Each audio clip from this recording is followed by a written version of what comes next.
15 लाख करोड़ रुपए का घोटाला, एक तरीके से आप यूं कहिए मदर ऑफ ऑल घोटाला अभी कुछ दिन पहले हो रहा था और नरेंद्र मोदी जी बता रहे थे कि हमने मदर ऑफ ऑल डील कर दी है, लेकिन मदर ऑफ ऑल घोटाला हो गया है। 15 लाख करोड़ रुपए का घोटाला हुआ है और यह घोटाला करने वाला शख्स मूल रूप से गुजराती भी है और नरेंद्र मोदी साहब के साथ में इनकी कुछ पुरानी तस्वीरें भी हैं। सबसे बड़ी बात, आपके पैरों के नीचे की जमीन खिसक जाएगी और इस खबर को विस्तार से तो मैं आपके सामने रखूंगा ही रखूंगा, लेकिन मैं शुरुआती 3-4 चीजें ऐसी बता देता हूं जिसको सुन करके आप इस खबर को गारंटी से मेरे से लिख करके ले लीजिए, छोड़ करके नहीं जा पाएंगे। ये आदमी, ये शख्स राजेश मेहता, ये आदमी 99.8% अपनी संपत्ति गलत दिखा रहा था। मतलब ये आदमी फ्रॉड कर रहा था और वो भी 15 लाख करोड़ रुपए का फ्रॉड है। ये 1-2 हजार नहीं, 1-2 हजार करोड़ नहीं, 15 लाख करोड़ रुपए का। 15 लाख करोड़ में कितनी शून्य होती है? इतनी शून्य होती है, ये देखिए आप। और ये कितनी शून्य है ये मैं आप पर छोड़ रहा हूं, आप गिन करके बताइए। 10 है, 11 है, 12 है, 14 है, 15 है, 16 है, 17 है, 18 है, कितनी है गिन के बताइए। 15 लाख करोड़ रुपए का इसने घोटाला कर दिया और ये अपनी संपत्ति 99.8% गलत दिखा रहा था। मतलब इसके पास में 100 रुपए थे तो 100 रुपए में से सिर्फ 1 ही रुपए था इसके पास में, सिर्फ 1 रुपए। 99 रुपए तो ये फर्जी तरीके से बता रहा था। और इसने किया क्या? सोने का काम करने वाला शख्स है ये। 1200 रुपए में, केवल 1200, 1200 रुपए का इसने अपने भाई से लोन लिया था। लोन लेकर के इसने धंधा शुरू किया और वहां से यह शख्स यहां तक आ गया, 15 लाख करोड़ रुपए तक आ गया। नरेंद्र मोदी जी के साथ में इसकी जो तस्वीर है ये उस वक्त की है जिस वक्त में नरेंद्र मोदी मुख्यमंत्री भी नहीं थे। मोदी साहब कहते हैं कि मैं फकीर आदमी हूं, गरीब मां का बेटा हूं, रेलवे स्टेशन पर चाय बेची है। मैं आपसे पूछना चाहता हूं, आप जिस इसके साथ में खड़े हुए हों और वो आदमी 15 लाख करोड़ रुपए तक पहुंच जाए, कितने आपके ऐसे दोस्त हैं? मैं ये नहीं कह रहा हूं कि नरेंद्र मोदी की और इसकी बिल्कुल कट्टी बट्टी वाली दोस्ती थी, नहीं साहब, लेकिन ये फोटो तो बहुत कुछ कहती है। अगर यही फोटो राहुल गांधी के साथ में होती तो फिर सोचिए क्या होता। और गांधी परिवार तो वो परिवार है जो बरसों बरस सत्ता में रहा है, लेकिन नरेंद्र मोदी साहब जो गरीब मां के बेटे, बर्तन धोते थे, उनकी माताजी चाय ये बेचते थे, फोटो उनकी अलग से अलग जो है निकल करके सामने आती है। ये आदमी, ये शख्स 15 लाख करोड़ रुपए का घोटाला करता है। ये आदमी, ये शख्स स्विट्जरलैंड के अंदर दुनिया की सबसे बड़ी गोल्ड रिफाइनरी वो खरीद लेता है 2015 के अंदर, 2015 में।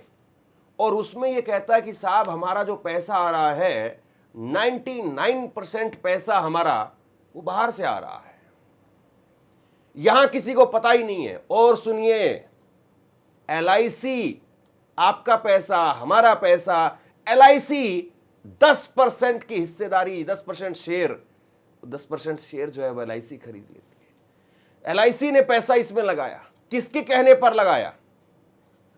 और इसके पास पैसा है ही नहीं।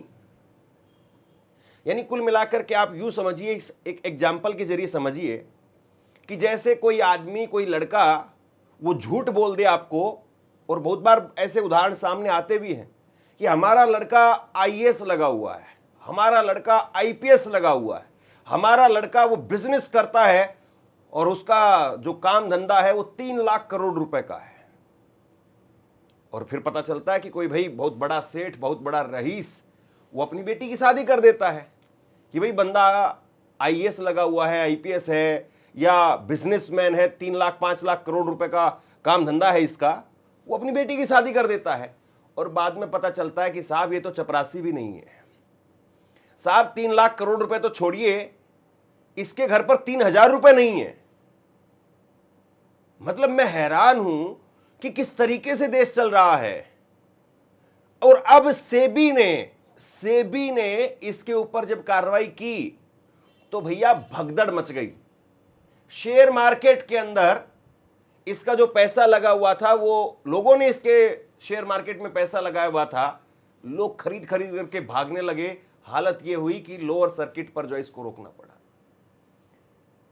सेबी ने कार्रवाई की है। अब सेबी यानी जो अंतर्राष्ट्रीय मामले हैं या फिर शेयर मार्केट के जो मामले हैं उन पर नजर रखती है। 2024 के अंदर इसको लेकर के शिकायत की गई। 2024 में शिकायत की गई कि साहब ये आदमी अपनी औकात से ज्यादा बोल रहा है, साहब ये आदमी अपनी औकात से ज्यादा दिखा रहा है, साहब इस आदमी के पास में पैसा उतना है नहीं। क्योंकि जाहिर सी बात है, अगर कोई आदमी, कोई कंपनी जो ये दिखाई देता है कि एकदम बिल्कुल धड़ाधड़ बढ़ती चली जा रही है, जिसके शेयर भागते ही चले जा रहे हैं, तो उसमें होता क्या है? उसमें होता यह है कि देश का आम आदमी जो शेयर मार्केट में अपना पैसा लगाता है, वो आम आदमी ऐसी कंपनियों के अंदर खरीदना शुरू कर देता है, अपना पैसा लगाना शुरू कर देता है, गाड़ी कमाई वो लगाना शुरू कर देता है। और जाहिर सी बात है, अगर आप फर्जी तरीके से अपनी कमाई को बढ़ा रहे हैं, फर्जी तरीके से अगर आप आगे बढ़ रहे हैं और आपके पास में कुछ भी नहीं है, तो साहब फिर क्या होगा? फिर इसका मतलब यह है कि आपके ऊपर कार्रवाई तो बनती है। वही कार्रवाई जो है वो इस शख्स के ऊपर अब होगी, या कल को सेबी खुद कह दे कि साहब इन्होंने सारे सबूत दे दिए हैं और ये तो बड़े सज्जन पुरुष है, इनके खिलाफ जिसने जितनी वीडियोस बनाई थी सब डिलीट कर दीजिए। पता चले हमें ये वीडियो भी डिलीट करनी पड़े। मतलब आप समझिए सिस्टम किस तरीके से काम कर रहा है। सुप्रिया सुले कांग्रेस की नेता है, वो कह रही है, उन्होंने ट्वीट किया है कि राजेश मेहता से भी इनका पुराना नाता है, ठीक वैसे ही जैसे आसाराम बापू, मेहुल चोकसी, नीरव मोदी से है। कोई भी जालसाज हो, महामानव का पुराना नाता निकल ही आता है। तो मतलब अब जो विपक्षी पार्टियां हैं वो चुटकी ले रही है। विपक्षी पार्टियां कह रही कि साहब देखिए महामानव से इनका पुराना नाता है। अब देखिए, मैं ये नहीं कह सकता हूं कि नरेंद्र मोदी से इनका कोई नाता है या नरेंद्र मोदी उन्होंने कोई खास इनको जो है वो शय दी जिसके आधार पर ये इतना फल फूल गए। लेकिन मैं इतना जरूर आपको बता देता हूं, 1988 में ये मूल रूप से गुजरात के कच्छ के रहने वाले हैं और ये उसके बाद में इनका परिवार जो शिफ्ट हो जाता है बेंगलुरु। वहां पर जाकर के ये एक ज्वेलरी शॉप में काम करने लगे। फिर इन्होंने क्या किया कि तमिलनाडु से सोना उठाया, तमिलनाडु से गहने उठाते थे और उनको ला करके गुजरात में बेचने लग गए और उस पर ये प्रॉफिट कमाते थे। इस तरीके से इन्होंने धंधे की जो है शुरुआत की और उसके बाद में धीरे धीरे धंधा बढ़ता चला गया। 88 के बाद में 1995 आते आते इन्होंने 10 करोड़ रुपए से आईपीओ की शुरुआत जो कर दी, यानी शेयर मार्केट में ही घुस गए। और उसके बाद में 2015 में इन्होंने दुनिया की सबसे बड़ी स्विट्जरलैंड के अंदर गोल्ड रिफाइनरी जिसका नाम है वेलकेम्बी वो खरीद ली और यहीं से जो है फिर वारे न्यारे हो गए साहब। इनका जो प्रॉफिट है वो इन्होंने बताया कि 2025 के अंदर 4,23,000 करोड़ रुपए था। अब इस खबर को अगर मैं पढ़ करके सुनाऊंगा तो आपको समझ में नहीं आएगा, इसीलिए मैं बिल्कुल आसान भाषा में पूरी इस खबर को क्रैक करके आपके सामने रख रहा हूं ताकि आपको समझ में आए। 2025 के अंदर ये बताते हैं कि भाई इनके पास में 4,23,000 करोड़ रुपए का बिजनेस था और 2026 आते आते अभी जो है बताया गया है कि इनके पास में 7,78,000 करोड़ रुपए, यानी एक साल में ही डबल कर गए साहब। ये एक साल में ही डबल, इतना कहीं नहीं होता है साहब। मतलब लगता है 5 साल लगते हैं लोगों को डबल करने में, 10 साल लगते हैं लोगों को डबल करने में। और वैसे जोक तो ये चल रहा है कि साहब ये 15 लाख करोड़ रुपए मोदी जी के पुराने तस्वीरें इनके साथ हैं, तो मोदी जी हमारे 15 लाख रुपए भी दिलवाई देते कम से कम इनसे। खैर हम वो उन पर नहीं जाएंगे, जोक्स पर नहीं जाएंगे, लेकिन एक हर्षद मेहता का नाम आपने जरूर सुना होगा, फिल्में देखी होंगी आपने हर्षद मेहता के नाम पर। लेकिन ये आदमी हर्षद मेहता से भी ऊपर का आदमी निकला है। हर्षद मेहता का भी जो घोटाला था वो भी 15 लाख करोड़ रुपए का नहीं था। किसी भाजपाई भक्त से पूछिएगा कि मोदी जी जब कहते ना खाऊंगा ना खाने दूंगा, तो ये 15 लाख करोड़ रुपए का घोटाला हो गया, मतलब कुछ खैर खबर थी नहीं क्या। एक और उदाहरण आपको देता हूं मैं। इसने कहा कि हमारे पास में 3 लाख करोड़ रुपए, 3 लाख करोड़ रुपए जो है हमारे पास में सालाना हमारी जो है वो इनकम है, जबकि हकीकत में 500 करोड़ रुपए थी। मतलब कोई आदमी आपके पास में आकर के बैठे और कोई आदमी आपसे कहे कि साहब मेरी जेब में, मेरी गाड़ी में 3 लाख रुपए रखे हैं, चलो चलते हैं घूमने के लिए चलते हैं, 3 लाख रुपए हैं मेरे पास में, और पता चले उस आदमी के पास में 500 रुपए की सिर्फ एक पत्ती है, 500 रुपए का सिर्फ एक नोट है उसके पास में, और वो आदमी घूमने के नाम पर आप सबको गाड़ी में भर करके और आपको जो शिमला की तरफ निकल पड़े, और जैसे ही पहला पेट्रोल पंप आया उसके बाद में उसने कहा कि साहब तेल भरवा दीजिए। आपने जो है वो तेल भरवा दिया, फुल टंकी करवा दी, क्योंकि आपको तो पता है इसके पास में 3 लाख रुपए है, आगे के खर्चे ये देगा सब। आपने टंकी फुल करवा दी, टंकी फुल हुई 5,000 रुपए की, 7,000 रुपए की टंकी फुल हुई। इसके बाद में थोड़ा और आगे चलते हैं, तो इसने कहा कि साहब ऐसा करो कि ऑनलाइन होटल बुक कर लो पहले से ही, वहाँ शिमला में जाएंगे तो ऑनलाइन होटल बुक नहीं होंगे।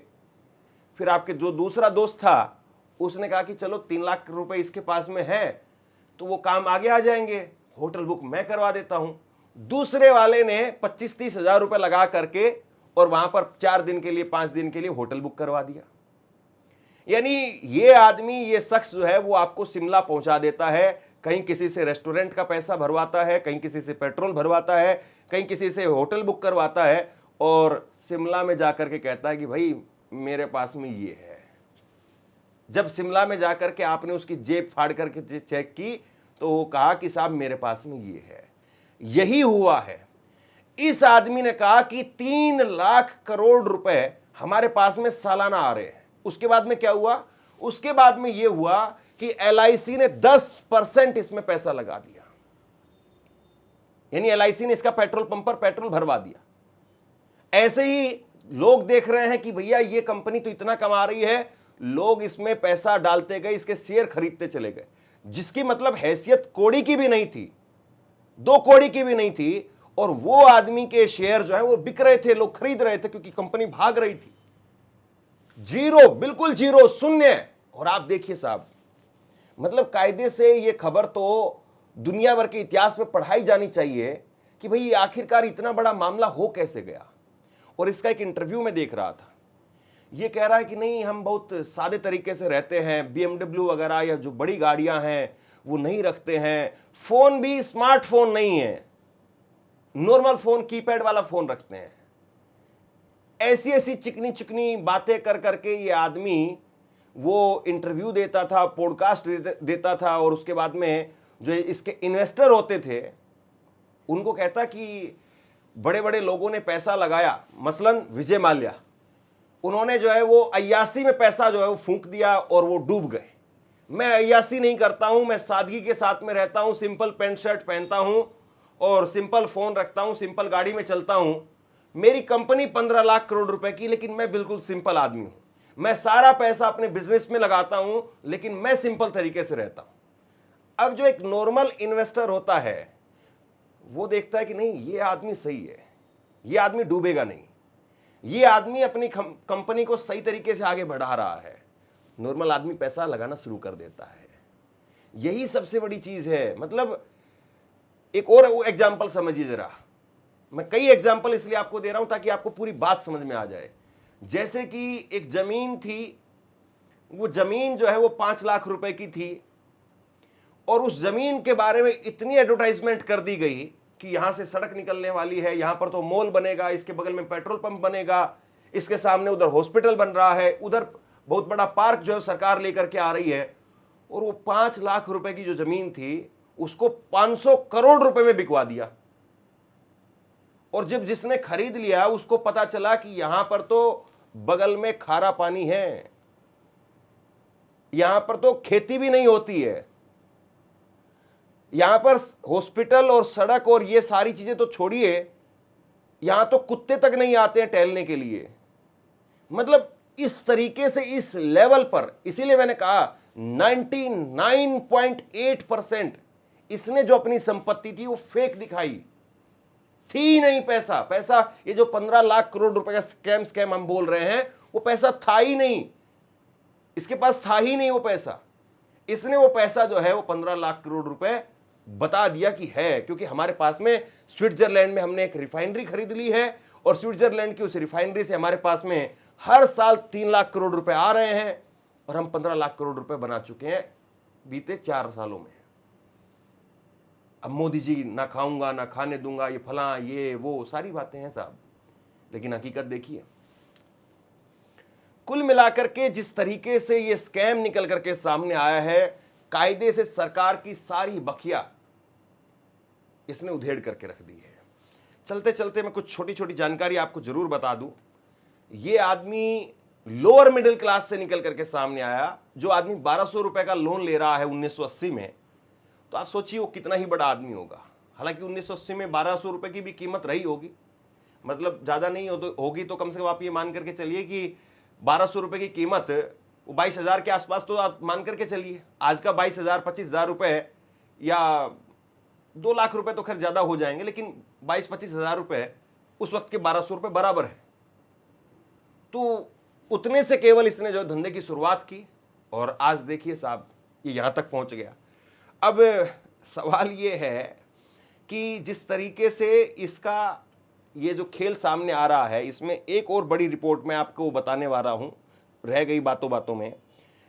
2022 के अंदर सरकार ने 18,100 करोड़ रुपए इसको पीएलआई के तहत इसको जो है वो बेनिफिट दिया।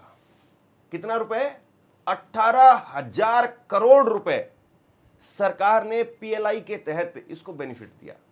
मतलब बड़ा व्यापारी है, बड़ा कारोबारी है, वो लोन लेते हैं। मेहुल भाई भाग गए, उसके बाद में वो नीरव मोदी साहब वो भी भाग गए, उसके बाद में विजय माल्या वो भी भाग गए।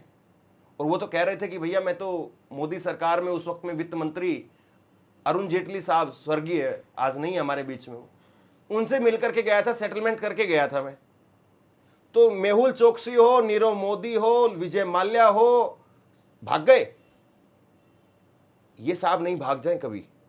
मजेदार बात यह है, इतना सब कुछ करने के बाद में कल रात को बैठ करके सारे चैनलों पर इंटरव्यू दे रहे थे। यानी मतलब आपको अगर पता चल जाए, आपका नाम अगर कहीं पर आ जाए या आपके घर पर पुलिस आ जाए, पूछ भी ले कि भैया लड़का कहाँ रहता है, क्या करता है, शाम को आपको जो है वो मम्मी पापा की दवाई लेकर के जानी पड़ेगी कि भाई मम्मी पापा की तबीयत खराब हो गई। आपको भी हो सकता है कि एंजाइटी हो जाएगी, घबराहट होगी, थोड़ा चिड़चिड़ा भी महसूस करें कि भाई और क्या पता हालत बहुत खराब भी हो जाए। ये आदमी मजे से बैठ करके सब चैनल्स पर इंटरव्यू दे रहा है। और रेड कॉर्नर नोटिस ऐसे लोगों के लिए जारी किया जाता है कि कभी ये देश छोड़ करके ना भाग जाएं। अभी जो है वो अभी तक सरकार ने रेड कॉर्नर नोटिस इसके खिलाफ जारी नहीं किया है। अब ये जो है वो वहां से अगर गायब हो गए, किसको पकड़ लेंगे आप? सोचिए जरा इस बात को। और जो पहले भाग करके गए हैं, मेहुल भाई, नीरव मोदी, ललित मोदी, वो भाग करके गए, उनको क्या पकड़ लाए आप? तो साहब अब ये है आपके सामने चिट्ठा इसका, और ये चिट्ठा अपने आप में बहुत खतरनाक है। शेयर कीजिए इस खबर को अगर आपको समझ में आया है, और अगर आपको लगता है कि वाकई बहुत बड़ी खबर है तो शेयर कीजिए इस खबर को, लोगों तक पहुंचाइए। और आप क्या सोचते हैं नीचे कमेंट सेक्शन में लिख करके जरूर बताइए। शुक्रिया, थैंक यू।